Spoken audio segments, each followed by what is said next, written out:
right. Welcome, everyone. My name is Michael Mercurio. I'm the Executive Director of Cambridge Common Writers, which is an alumni association for the Lesley University MFA program in creative writing. We are incredibly thrilled tonight that one of our own, Liz Shick, has a beautiful book and that she is letting us host this virtual book launch for her. I can honestly say I had the chance to read an advance copy of the book, and Liz just hooked me with the first paragraph because I don't want to give away too much. I'm sure the first paragraph is probably not considered a spoiler, but she just had this incredible, evocative, sensuous description of starting to cook a Burmese meal and describing ginger and garlic. And I was there. I really was just hooked. And the writing throughout the entire book is evocative in that way. And, one of the things that I loved most about reading it was the fact that it wasn't just describing the visuals. You get a fully immersive experience. And so without further ado, please let me introduce both Liz Shick and Kyoko Mori, who will be chatting with her after Liz reads a bit. Elizabeth Shick is the debut author of The Golden Land, winner of the 2021 AWP Prize for the novel. A longtime American expatriate, she has lived and worked in Angola, Malawi, Mozambique, Myanmar, Tanzania, the Gambia, and Italy. Liz currently divides her time between Dhaka, Bangladesh, and West Tisbury, Massachusetts. She holds a Master of Fine Arts from Lesley University and a Master of International Affairs from Columbia University. And a little bit later on, Liz will be joined by Kyoko Mori, who is the author of 3 nonfiction books, The Dream of Water, Polite Lies, and Yarn, and 4 novels, Shizuko's Daughter, One Bird, Stone Field, True Arrow, Barn Cat. Her essays and stories have appeared in the Best American Essays, Harvard Review, The American Scholar, Colorado Review, Conjunctions, and elsewhere. She teaches nonfiction writing in the MFA program in creative writing at George Mason University, and also in the low residency MFA program at Lesley University. Kyoko lives in Washington, D.C. with her cats, Miles and Jackson, and if we're lucky, we may get to see Miles join Jackson, who is currently keeping Kyoko company. So with that all being said, I'm going to hand things over to our guest of honor this evening. Liz, get your spotlight. It's all yours. Thank you so much, Michael. I can't believe this day has finally arrived. And thank you everyone for coming. I feel a little emotional just seeing everyone from all different parts of my life here to support me. It really means so much to me. Thank you. So before I read, I just want to say a few words of thanks and also a few words about Myanmar. Thank you especially to Cambridge Common Writers, not only for hosting this event, but for creating such a vibrant and supportive community for us Lesley writers. Cambridge Common Writers didn't exist when I graduated in 2019, so it's a very new organization, and they have done such a wonderful job of building this community. I'm so grateful and proud to be part of it, so thank you very much. I also want to thank AWP, which is the Association of Writers and Writing Programs, and they are the reason that The Golden Land is published today. They have an annual contest, which is for it's called the AWP Prize for the novel, for unpublished novels, and it comes, if you win, it comes with a publishing contract. So that is how I've come to be published today, which I still can't quite believe. And thank you also to Sabina Murray, who was the judge who selected my manuscript. And then, of course, I have to thank my publisher, New Issues Poetry and Prose, and K Publicity, who I've been working with on book promotion. I would be truly lost without them right now. And then I want to thank all my Lesley mentors and people who wrote generous blurbs for me, many of which made me cry, especially Kyoko's.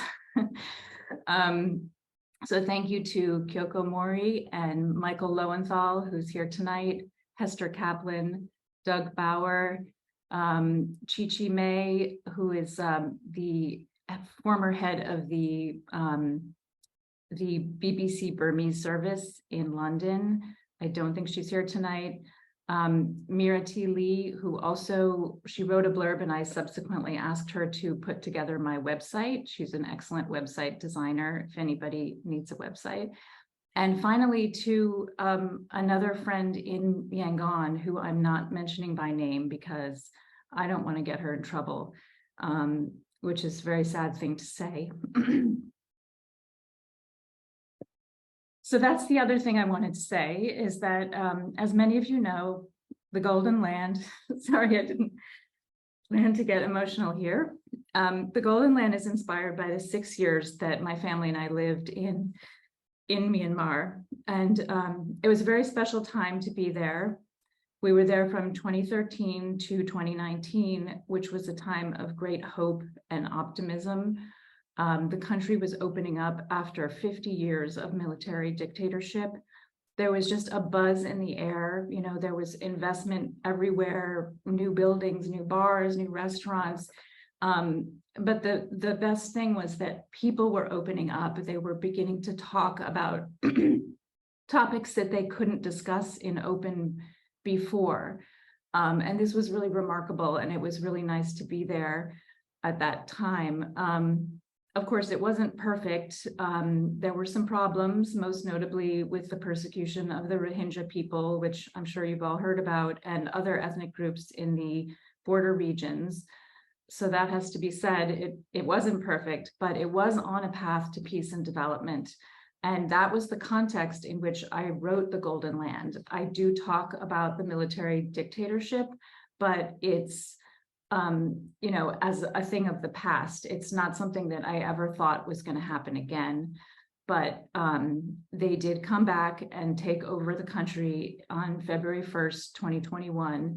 And the situation today, I'm told, is worse even than it was in 1988, which is what's described in the book. So it's really sad. It's really tragic. If this is something you're interested in, I urge you to try to find out more about Myanmar. I do have a page on my website devoted to Myanmar, where I've listed several organizations I've come across in the past year or so, which are mostly grassroots organizations, and they are all working to raise funds to support the people of Myanmar and the resistance movement. And one organization in particular is called Boston Free Burma. And they are a local Boston-based initiative that my husband and I just happened to come across, of lovely people. And so I'm donating part of the proceeds from the book to their organization. They hold fundraisers. If you're in Boston in the summertime, they have fundraisers with lots of Burmese food, and all the proceeds go to the people back in Myanmar. So I'm sorry to end on that heavy note, but it has to be said. It's the reality right now. So now I'm going to read from The Golden Land, and I am going to start from the very beginning. So you'll hear the chapter that Michael was talking about. So this is chapter 1, Boston, Massachusetts, 2011. A thumb of ginger lies on the cutting board alongside several cloves of garlic and a pile of small red shallots. As if any minute, AWP might resume chopping, grating, crushing. She was adamant about assembling her ingredients before beginning to cook, my grandmother. Suddenly, I'm 8 years old again, standing next to her with my eyes ablaze, enduring the fumes of the onion in exchange for a rare taste of intimacy. Always prepare everything in advance, me, so the oil does not burn. We looked alike back then, or rather, I looked like her. A quarter Burmese, I had my grandmother's dark eyes and moon-shaped face, the same shiny black hair, mine tied into an obedient braid down the center of my back, hers twisted into an elaborate knot, the impossibly long tresses coiled around a tortoiseshell hair comb at the nape of her neck, before cascading serpent-like down the center of her back. On closer inspection, the ginger is slightly shriveled, having sat in the open air for nearly a week now. I pick up the cutting board and tip the abandoned vegetables into the trash, then uncurl my fingers one by one and let the cutting board slide in on top of them with a thunk. The kitchen looks much as it always did, the white jasmine hanging above the sink, an empty teacup in the drying rack. The only signs of distress are the open cupboard above the stove and an overturned chair. As I set the chair upright, a can rolls out from under the lip of the kitchen counter. I bend down to pick it up. Chowco, 100% coconut, premium coconut milk, imported. The top of the can is crushed on one side, its label furrowed. So that's what Apua had been after when she fell. Staring down at the mangled can in my hand, I feel a dull ache in my chest. Not sorrow, something else. A sense of wrongness, that this is not how her life was meant to end, that our family might have turned out differently. When I was little, before the family reunion in Burma, before I met Shui and attended the protest march, before Apua's breakdown and my parents' divorce, and Apua's declaration that we were no longer Burmese, before all that, she only ever cooked with home-pressed coconut milk, obtained by grating the thick white kernel of a mature coconut, then squeezing the grated meat through a fine cloth. To think she died reaching for the canned stuff, imported from Thailand, no less. My younger sister, Parker, is the one who found her. Since quitting, or perhaps losing, the latest in a long string of jobs, Parker had begun spending quite a bit of time here, eating most of her meals with Apua, sometimes even spending the night. Our parents died years ago, so for a while now, it's just been the three of us on this side of the world. Now two. Monday evening, Parker arrived at Apua's to find her sprawled out on the kitchen floor. As I entered the ER, Parker began to weep. "Etta," she cried, heaving the full weight of her body upon mine as if she were 9 rather than 29. I stumbled backward, the glare of disinfectant and antiseptic lights making my head swirl. I couldn't believe Apua was gone. These last few days have been a blur of undertakers, morgue technicians, and well-meaning acquaintances. Parker attends to the well-wishers. She's better with people than I am, warmer and more accessible. At least that's what she says, and she's probably right. As the lawyer in our little family of 2, I attend to the paperwork, which suits me fine. I find the banality of the forms soothing. Parker hasn't wanted to return to the house, so I'm taking care of all the logistics here too.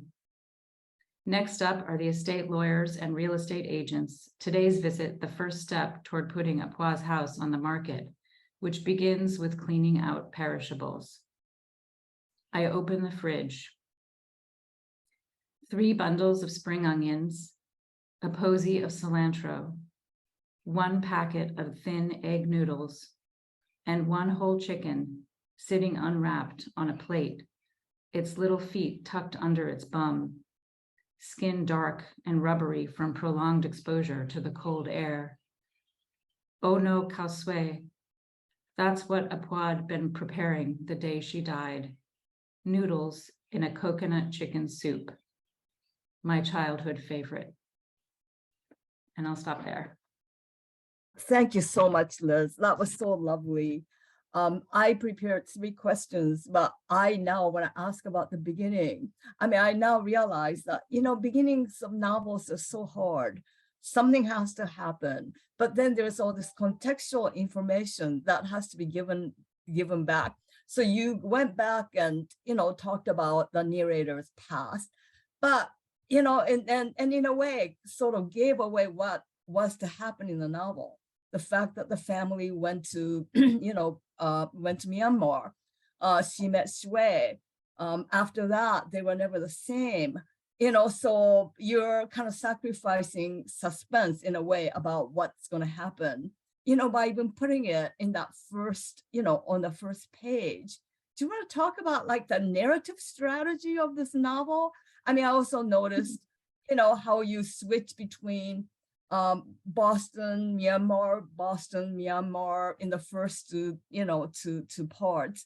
And then it's all straightforward now, so I mean, the novel has such an intricate, sort of structure and a kind of narrative organization. If you'd like to talk about that, that would be fantastic. Sure. Well, the first part, in terms of giving away some of the information, that's something I struggled with quite a bit. I was, it's difficult to figure out. There's a lot that the main character, the narrator, is named Etta. There's a lot that Etta, that she doesn't herself know, or that she has suppressed. But there's other things which she does know. It was very confusing for me at first to try to figure out myself what the reader needed to know from the beginning. And yeah, that was definitely quite a challenge. And the structure, when I first began writing the novel, it was really all over the place. It was just, I had written, especially the first part, very, very quickly. And the narrative that's in the present tense, sometimes I had trouble with. And so when I was having a hard time knowing what to, write next for that part, I would just go to a flashback. And I loved writing the flashbacks. And soon there were more flashbacks than there was present. So it became, a real issue, because I was told, especially when I began workshopping it at Lesley, that, the flashbacks were robbing the momentum from the present story. So I had to figure out what, how to handle that. And I was working with Michael Lowenthal at the time, and I remember him asking me, why is it that you keep going to these flashbacks, and I really had to think seriously about it. And, I think he was challenging me to think about which story was more important. And really neither one was more important. They both needed to be there.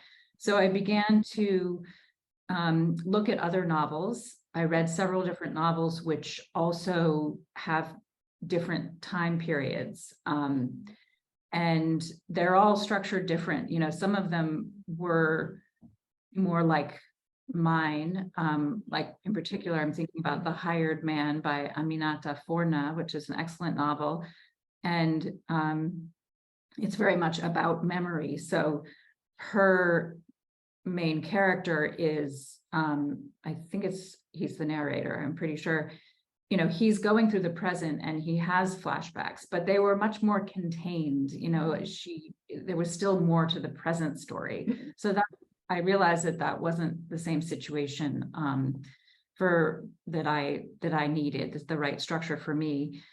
So there were others, there's some which do like one whole part in one place and then one time period and another part in another time period. But I didn't like that either, because I think, you know, it's also important for the reader to be finding out at the same time as Etta herself is coming to terms with, you know, with these memories from that time period. So I discarded that model as well. And, you know, and then I came across one which had the alternating chapters. And I thought, I think maybe this can work. So I went back and had to put it all into the alternating chapter sequence, which was really difficult because the flashbacks were not written in any kind of chronological order. So, you know, I had to, it was, as my friends know, I like to organize things. So it was definitely one of my organizational tasks that I like to do, just putting things in order, figuring out, you know, what came first, and also how long each chapter should be and how much of it. And then I started to really get into it. And, you know, I don't know if you noticed, but, you know, the first part, it starts with, you know, the 2011 sequence is in Boston, and the 1988 sequence is in Myanmar, well, in Burma at the time. And then the second part, it switches. So they go to Myanmar, which is 2011, and then back to Boston in 1988. So it's like, I really had a lot of fun with that. Yeah. And in the third part, it's all Myanmar and it keeps going forward. And I thought that was brilliant, because one of the themes of the novel is that you have to keep going back to the past, but you have to keep moving forward. You know, when the two characters walk around that temple, you know, they have to do it clockwise. And this was one of the most moving parts of the novel, when, you know, one of the characters tells the other, you have to do it clockwise, because you have to keep moving forward. You can't go backward, you know, but to go forward, you have to go backward in your mind. And I thought that was brilliant. I wanted to ask, like, in a more general way. So you were in Myanmar for 6 years, and this is where you kind of started this novel. And then you lived elsewhere, kept going back to Boston. And I'm thinking you were kind of working on this back and forth, as you yourself was perhaps going back and forth between different places. And that must have given you some kind of perspective. If you could, in general, talk about how the novel sort of evolved. What did you start with, and how did it change aside from the structure, you know, in terms of character? So I remember reading a draft of this, which I really loved. But I know, like, some of the characters, you know, became more interesting or complex. I mean, I thought they were interesting to begin with, but you've made them really complex, even the side characters. And I'd love to hear about how that all evolved. Okay. So first, I think in terms of the going back and forth, you know, I've been doing that now for 27 years, living overseas and going back and forth between, I mean, not going back and forth, living abroad for, you know, 90% of the time, and then visiting the US. So, you know, many of the themes, I think, in the novel, even though you know, it's not at all autobiographical in terms of, I am not part Burmese and did not experience those things, but I have experienced what it means to be pulled between different cultures and to have to say goodbye to people that you don't know if you'll ever see again. So I think I was definitely writing from that emotion, that emotional place. And I think too, for me, sometimes when you're away from the place, you do have a different perspective on it. You know, it's a little bit of nostalgia kind of helps. So yeah. So what was the second part of your question? Oh, I just wondered how the novel kind of grew as you were rewriting it. You know, I think novels really are in some ways all about characters. And how did your character sort of evolve as you were working on the novel? Yeah, well, I think there's one character in particular that I'm thinking about. I don't know if you're also thinking about this character, but when I came to Lesley that first semester, because when I arrived at the Lesley MFA program, I actually had a full draft of the novel. But when I started, workshopping it at Lesley, there was one character who ironically is the one who I have the most in common with. He's the narrator's fiance, who is American. And he was the one who kind of surprised me the most, because he, in my mind, he was just meant to be a springboard for the narrator to begin her emotional journey and back to Myanmar to address the memories and stuff that she hadn't addressed earlier in her life. And he really wasn't, and I remember you actually saying, you gave me something to read, which was sort of about the boring boyfriend,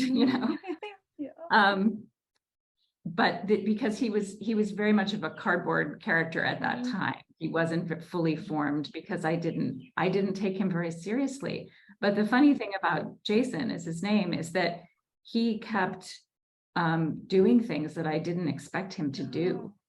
And he kept insisting that he wanted to be part of this journey. So that was like a really interesting experience for me, that he really changed a lot. And then I think the other characters, maybe they didn't change as much in my mind, but they changed on the page. It took me a long time to get them onto the page the way that I saw them. Okay, yeah, that's great. One of the things that I loved right away when I read your draft was the marionettes. Early in the novel, Etta discovers this like bundle of things, and she sees the marionette parts. And even the way you describe this is so lovely, she finds like these painted fingernails of a hand in this jumble of things. And in a way, and she gets the marionette, like putting that marionette or those marionettes back together really seems like almost like a metaphor for, the novel. The novel, and also really so interesting to use them to introduce these archetypes. In the folktale, there's a princess and the two male characters. There's a marionette who is a princess, and the two male characters, one's like the bad spirit, the other is the good guide. So it kind of sets up this idea of a woman and two males, and yet you do something very complicated, because in the story, and I don't think I'd be giving up about too much, the two males, Jason and Shui, who you refer to even at the beginning, they both turn out to be guides for her. It's not like one is the good spirit and the other is a bad spirit. And I just found that to be wonderful. If you could just maybe comment on, how did you come upon these marionettes as being an important part of the story, and what does it mean to you? Sure. Yeah, I love the marionettes too. So when we moved to Myanmar in 2013, I did what I always do when I moved to a new country. I think it was our 8th country in 20 years. Wow. And so what I always do is just immerse myself as much as possible in the culture, reading books, attending cultural events, talking to people, asking questions. So one of the things that we did that first year was to go to this marionette show. Wow. It's called the Tue U Myanmar Puppet Show, and they're also listed on my website. And it's a wonderful like family-run business that they run out of their home in Yangon.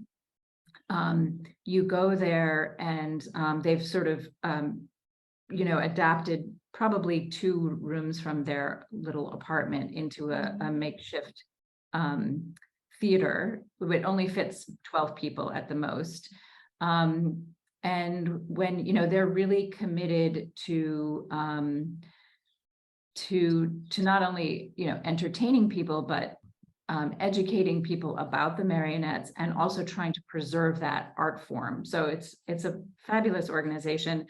And so when you arrive, they give you a talk about the role of the marionettes in Burmese culture. The name for them in the Myanmar language is Yok Te. I hope I'm saying that right. And that actually means little people. Oh. So they are like little people. And I think there might be a line about this in the novel, or maybe not, but really in the past, like this art form is maybe 500 years old. Mm-hmm. And in the past, they were the only people who were allowed to say negative things, the king. Somehow they could get away with it. So they really have, and they're also like just the way you store them. It's very, each one has a different set of things you have to do to take care of them and to store them. So it's a beautiful art form, and you get there, they tell you all about that, and then they turn down the lights, and the Myanmar traditional music starts, which is this really mesmerizing kind of blend of traditional percussion instruments, which I don't even know what to call them. It's like a sort of a xylophone, for lack of a better word, except they're round stone discs that they play with a mallet. And then there's these reed instruments, which just kind of like lull you into this trance. And then the puppeteers are dressed in black, and they stand behind a black velvet curtain that's waist high. So you can see them, but you just forget all about them. When they start moving those marionettes, you just focus on the marionettes, and it's really magical. And they do have some videos on their website, so you can watch it even if you can't get to Yangon anytime soon. So I didn't intend to write this novel, really. I just had all these different things swirling around in my head. I wanted to write something. And when I sat down to write, this is sort of what came out. So, suddenly there were these marionette pieces in a box in a Pa's closet, which, it wasn't a plan. It just kind of happened, because I was actually taking an online writing course, which is called 12 Weeks to First Draft of Your Novel, which is kind of a preposterous title. But it was really good because it gave me a deadline of, I think it was like, you had to submit 3,000 words a week or something. And so I didn't have time to look back, like to think too much. I just sat down and wrote whatever was on my mind. So I know that the marionettes just came from that experience of watching that show. But what's really, magical about them is that they led me to one of, I think, the most compelling characters, which is the volunteer. Yes. So if I hadn't put the marionettes into it, we wouldn't have had this character, Usoten, his name, in a retirement home in Boston, but he was the Burmese puppeteer that used to perform at their house. So I think that's the magic of fiction, of writing fiction, is just these one thing leads to the next. Yeah, and I think the magic of fiction, I think, is also, it allows the writer to kind of empathize and imagine herself, in another character's sort of skin. And especially, to write about a culture that is not totally yours. I mean, you're American, but Myanmar was your home for 6 years. It wasn't like you were a tourist. So it's a home away from home. And to write about that with authority, but also respect, to kind of position yourself in just the right place. Because, as an American white person, of course, you don't want to presume. I'm sure this was a concern. But at the same time, you wanted to write about this character. And I think Etta is just the right character for this. And I think without giving away the ending, I can just read the small part where she talks about being part Burmese. She says, maybe being part Burmese is enough for me, maybe even just right. If America the Beautiful taught me anything, it's that being Burmese is not a box to be opened or closed. Culture is not hard and fixed, but a function of the breath that passes through me day in and day out, an amalgam of everything I touch and experience, past, present, and future. Who I am, which parts of myself I choose to embrace and which to let go, is up to me, not to Sway or Afua or Jason. In this, I really feel that even though you think Jason was a character you had most in common with, actually, I think when somebody writes something, all the characters are, expressions of themselves. And it's interesting in this interview, you said you like to organize things because Etta loves to organize things and put things into order. And I love the way you were able to put yourself into Etta, and the fact that she's just part Burmese is a kind of metaphor for your having made up. She's more American really than she's Burmese. She's only 1/4, Burmese. And it just becomes this entry for you to kind of enter that culture. But I would love to kind of, hear your thoughts about just, like that kind of hard balance of writing about authority and humility at the same time, how you handle that. Yeah, thank you. Yeah, I was halfway through writing this novel when I kind of looked up and thought, oh, what am I doing? Particularly in that climate in the publishing industry right totally. now, Yeah, where there's this whole conversation about who can write which story. Yeah. And I definitely believe fully that we need a lot more diversity in the publishing industry, more diverse books, more diversity among, at all levels, from the writer all the way up to the people who manage these publishing companies. At the same time, that question, or the suggestion that only certain people can write certain stories, I think is just really complicated, because just the part you just read is really what I believe, is that you can't put culture in a box. Right. It doesn't have like a hard and fast beginning or end. You and I come from different cultures, but we have so much in common as writers, as cat lovers, as people who have lived in Boston for part of our lives. Whereas I might not have anything in common with somebody who on the surface is from the same, exact cultural upbringing as me. So I think it's just a really tricky question. And, at the same time, it's terrible when it's done badly. It is really offensive when somebody just kind of, with a few quick brushstrokes, tries to write a character from another culture without respect. I think it's not something that you can take lightly. And so I do really think that you have to, humility actually I think is really so important. You can't know what you can't know what you need to find out until you can admit what you don't know, right? That's saying that you don't know and that you need help and that you want to know, and the intention behind it, I think, are so important. And also like a lot of hard work. You can't just sit at your desk and Google things, right? Because it's not going to give you the depth of information you need to write about any culture. I mean, even your own culture, really. Like what we're talking about is it's not just about different cultures. It's just about good writing, like making sure to take those stereotypes and deepen them and expand them and challenge them, because you can't really avoid them.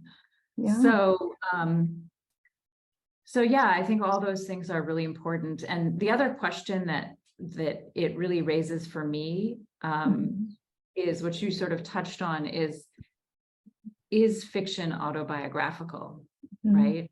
You know, if you're saying only certain people can write certain stories, that implies that it's autobiographical. Right. And how is it autobiographical? So in my case, you know, I'm not part Burmese, and I didn't experience those events that Etta experienced. So plot-wise, there's nothing from my background. But as you point out, you know, the emotional core of the story is autobiographical. Yeah. But then, you know, emotion is universal. It's not specific to any culture. So I get my, you know, when I try to think about this topic, I just go and, you know, have all these questions. I don't really have any answers. Yeah. Okay. All right. Are there questions from the audience? I first want to say this is actually an official Burmese cat classified, you know, the breeder says he's a Burmese cat. So he is here to say hi. Jackson, the Burmese cat. The Siamese is running around and doing all kinds of bad things, but he's not going to come to the screen. But I just wanted to say hi. Hello, But Jackson. hi, Liz. Okay. Are there questions from the audience? If anyone would like to ask a question, please feel free to either type it in the chat or raise your hand, as Allison Harley has done. Allison, please go ahead, unmute, and ask your question. Thank you. Hi, Liz. Absolutely thrilled to be here. My question is, I haven't read it yet, and I cannot wait to read this. I am in Thailand and I am British, heading back to UK. I can see it on UK Amazon, but they're not letting me order it yet. How can I get a copy? That is the $1 million question.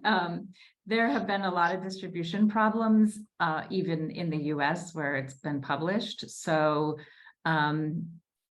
it's hard to answer that. What I can say is that the University of Chicago Press is where, you know, that's, they sort of are the umbrella press, as I understand it, for New Issues, Poetry and Prose, which is my publisher.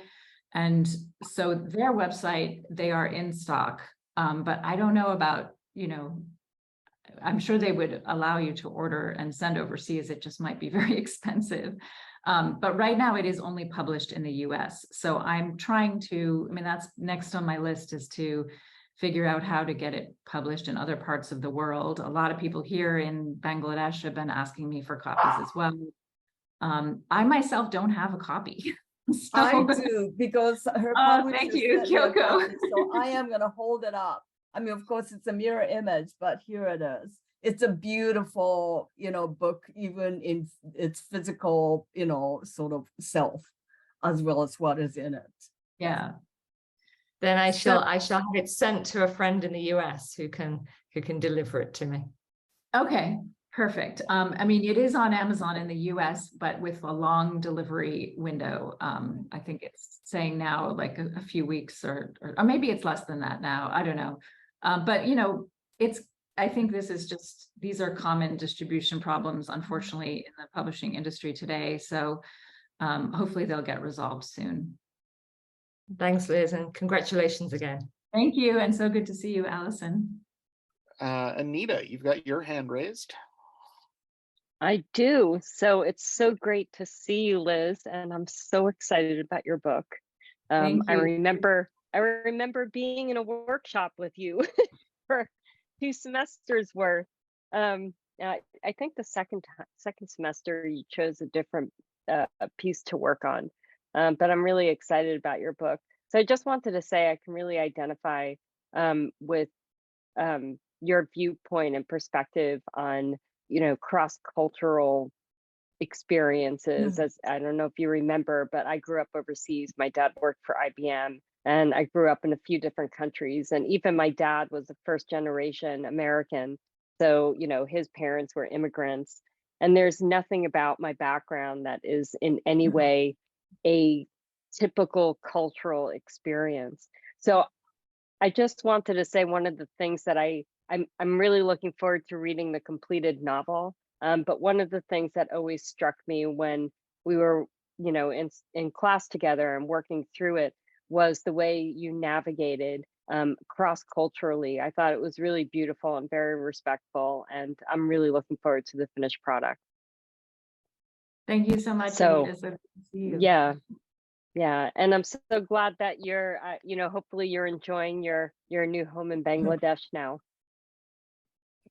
Thank you. Yeah, so far so good. Yeah. Julia, you're up. Hey Liz, so glad to see you, and I'm so happy your book is finally here, barring distribution issues. You mentioned that I believe it was 8 countries you've lived in the past 20 years. I'm curious, if you were to write another novel set in one of those locations, which one would you pick and why?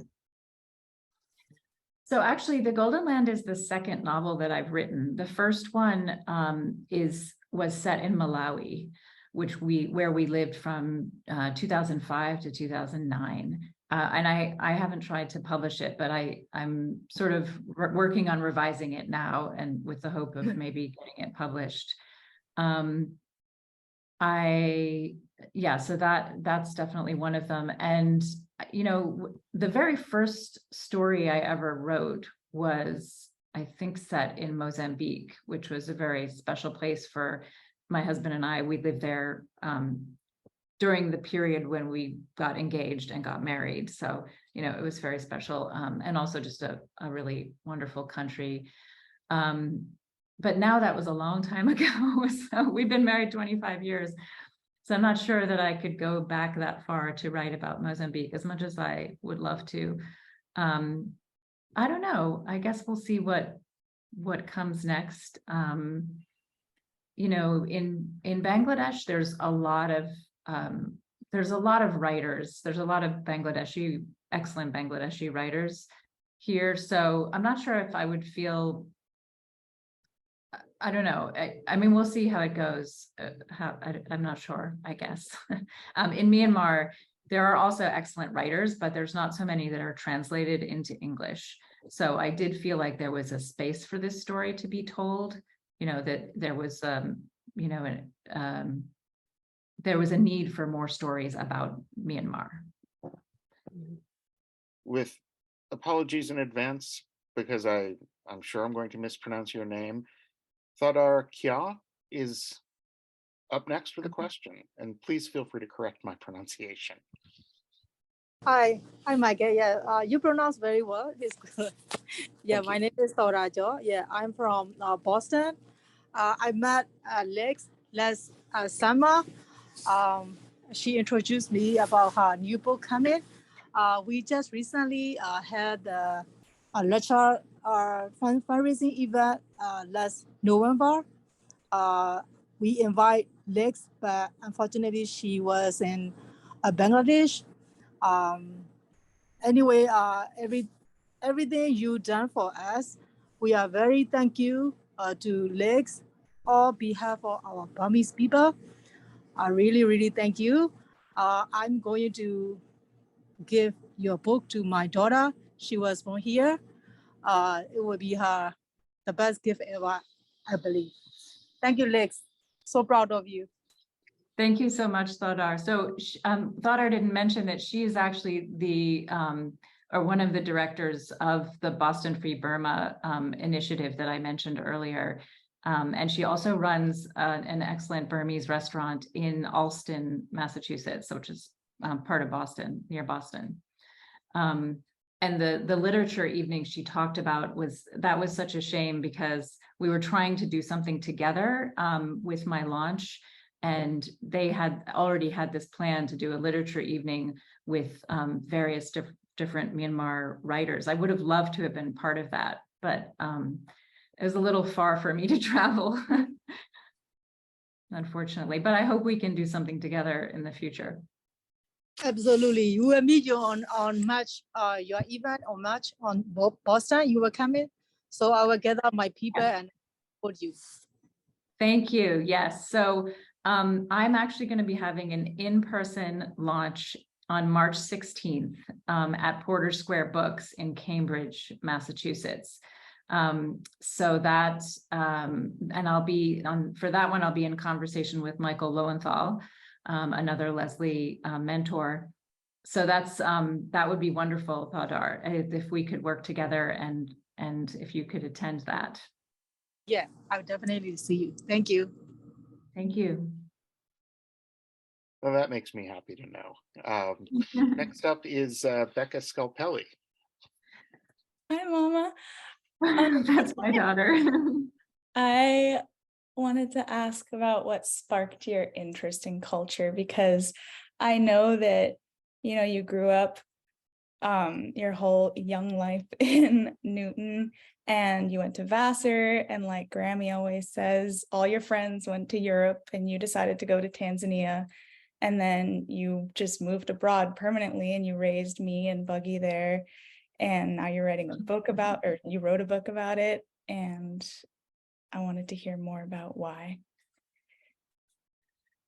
That's hi, Rebecca. Thank you so much. I love you so much. That's a good question. I'm not sure if I really know the answer to that question. You know, I think I was always, like, as a child, I was always watching other families around me. So there, I actually just wrote an essay about this in Women, for Women's Writers, Women's Books, which was published on my publication day on December 6th. And it was really hard to write because I'm not sure about the answer. But one of the things I do say there, and I think it's true, is that as a child, I was just always watching the other families around me. And even though Newton, Massachusetts seemed to be the whitest city in the planet, you know, there was so much diversity within each household, you know, so there was like the people across the street from me where my best friend lived, that was 4 generations of women just living in that house alone, no men. And they were so organized. They had dinner on the table at 5 p.m. every evening. And, you know, it was so interesting to me because my family wasn't like that at all. And then on the other, next to us was another family, which was very kind of artistic and eccentric. And he was an architect who played the violin in his spare time. And she used to write poetry on these little scraps of paper and put them in our mailbox. And you know, again, so different from my own family. So I was just really intrigued. And behind us, we had the Italian family who raised rabbits for consumption in their garage, and, you know, just were very kind of vibrant and full of life. And so I think I just always had an interest in a question about who I was and where I fit in the world. And the way I explore that question is by looking at other people. So as you said, you know, when I got to college for the first time after growing up in Newton, I was just so interested in just learning about other cultures. And so I ended up doing my junior year abroad at the University of Dar es Salaam in Tanzania, which was a really wonderful experience. And then from there, I just kept going, you know, and I met my husband in Angola. So then it was a done deal. He's Australian, I'm American. We just ended up devoting ourselves to this lifestyle. Well, I'm really glad that I got to grow up the way that I did, and that you raised me to want to learn more about other cultures. And it inspires me to share that curiosity with my students and all the people in my life. Thank you. So proud of you. Next up, we have Sansan Mient. And again, apologies if I've mispronounced your name. Feel free to correct me. Oh, you pronounced it perfectly. Oh, well, I'm doing okay tonight then. What's your question? I thought I needed to add a Burmese voice, a Myanmar voice to this wonderful forum. And but my colleague Tora beat me to it, and that was good. You know, as you age, you do tend to get a bit slow with your reflexes. So to start off, my first point is that I haven't read the book. I hope to read it soon. I'm based in Bangkok right now, and I hope to be able to get hold of it. So I will not be able to make direct comments to the substantive matter of the book.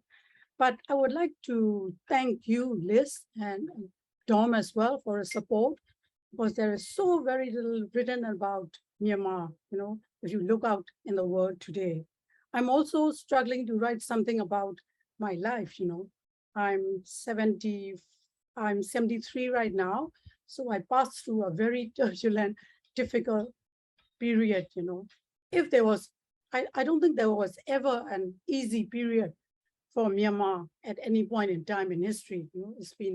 We've struggled through violent times, even during the king's times, So finally, I wanted to thank Dom for the big, massive support, behind this book. But I'm not sure if it was vice versa, whether it was Liz's support for Dom's fabulous work in our country that, gave her the impetus to write this book. So just wanted to say a few words. Thank you very much for this book. I definitely will have to get a hold of it. Thank you. Thank you, Sansan. I hope you do write your story. I would love to read it. I think I learned a lot from listening to this forum. And I hope, I'll be able to kneel myself down between walking around Bangkok aimlessly. Thank you. Well, we have lots of congratulations happening in the chat. And Liz, don't worry, I'll make sure you get a copy of the chat. Thank you. Yes, I haven't had a chance to look at it, so thank you. It's been uniformly wonderful. And I just want to say again on behalf of Cambridge Common Writers how thrilled we are that this book has made its way into the world, even if it's slowly getting out there, and just how proud we are of you for this accomplishment. It really is just a gorgeous, gorgeous book. And I hope all of you will follow that link that I've been dropping in the chat to the University of Chicago Press, ordering it through there, and, get your hands on it, because this is a book that will stay with you. And it is a book that will make you feel as though you are living in the world that Liz is describing. So. Thank you, everybody. Thank you so much for coming. It was really wonderful to see everybody. I really appreciate your support. And thank you, Kyoko, for being my conversation partner and for all your support over the years. It's been so great to, to have worked with you and then to read this and to talk about it. So thanks a lot. I guess even Siamese came to say thank you. I mean, of course, he read the book too, and so did the Burmese. We sat and read together. So he shows his appreciation. Right, Miley? Thank you. Thank you, everyone. And be sure to check out Liz's website, which I've just dropped in the chat. I'm guessing that details on the March launch at Porter Square Books will be up there when they are finalized. And yes. Also you can sign up for Liz's newsletter, which I highly recommend, and just keep track of what she's doing. And, she will have a book come out again in the not too distant future, I hope. And Cambridge Common Writers will hopefully be given the chance to help launch it, because this is a really, really wonderful thing that we get to do for our Lesley alums. Thank you, Michael. Thank you so and just much, to add, with the newsletter, which I haven't actually written my first my first email yet, but I will be doing that. But if you sign up, you get a free download of chapter 1. So if you can't wait for your book to arrive, you can read chapter 1 by signing up for the website. And also, I forgot to mention, I just wanted to say this painting behind me is of Yangon. So I just wanted to point that out. It's by a Myanmar artist. I have his thing here. Lu Yong Song is his name. So I just wanted to give him a shout out. But thank you so much to everyone.